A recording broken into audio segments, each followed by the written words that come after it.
IAS institute నిర్వహిస్తున్న all India scholarship exam pass అవ్వండి. 2 years ఫీజులో 50% మాత్రమే పే చేయండి. న్యాయాన్ని రక్షించే చదువుతూ ఆడపిల్ల జీవితాన్ని అన్యాయం చేసిన నిందితులను పోలీసులు కటకటాల్లోకి నెట్టారు. రాష్ట్ర వ్యాప్తంగా సంచలనంగా మారిన విశాఖలోని విద్యార్థినిపై సామూహిక అత్యాచారం కేసులో 4 నిందితులను అరెస్టు చేశారు. అత్యాచారానికి పాల్పడి ఆ వీడియోలను తీసి ఆమెను వేధించిన ప్రధాన నిందితుడు వంశీతో పాటు అతడి స్నేహితులు ఆనంద్, జగదీష్, రాజేష్లను పోలీసులు బుధవారం అరెస్టు చేసి కోర్టులో హాజరుపరచగా న్యాయస్థానం వారికి రిమాండ్ను విధించింది.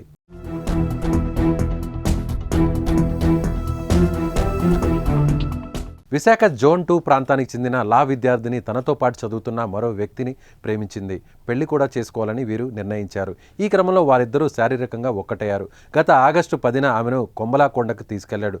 అక్కడ ఆమెపై అఘాయిత్యానికి పాల్పడ్డాడు. ఆ తర్వాత అదే నెల 13న తన స్నేహితుడు ఇంటికి తీసుకెళ్లి అత్యాచారం చేశాడు. అదే సమయంలో అక్కడికి వచ్చిన ప్రియుడు స్నేహితులు 3 కూడా ఆమెపై బలవంతంగా అత్యాచారం చేశారు.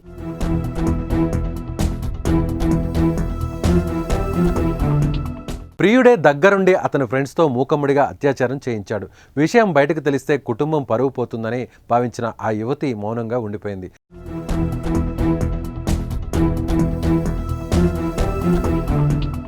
తర్వాత అత్యాచారం చేసిన దృశ్యాలను చూపెట్టి ప్రియుడితో పాటు అతని ఫ్రెండ్స్ కూడా ఆమెను బ్లాక్మెయిల్ చేయడంతో ఆత్మహత్య చేసుకోవడానికి సిద్ధపడగా కుటుంబ సభ్యులు గమనించి అడ్డుకున్నారు.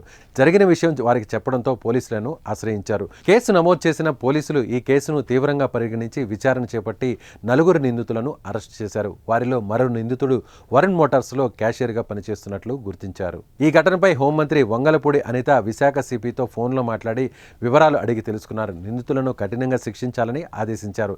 ఇలాంటి ఘటనలు పునరావృతం కాకుండా చర్యలు తీసుకుంటామని, బాధిత కుటుంబానికి ప్రభుత్వం అండగా ఉంటామని భరోసా కల్పించారు.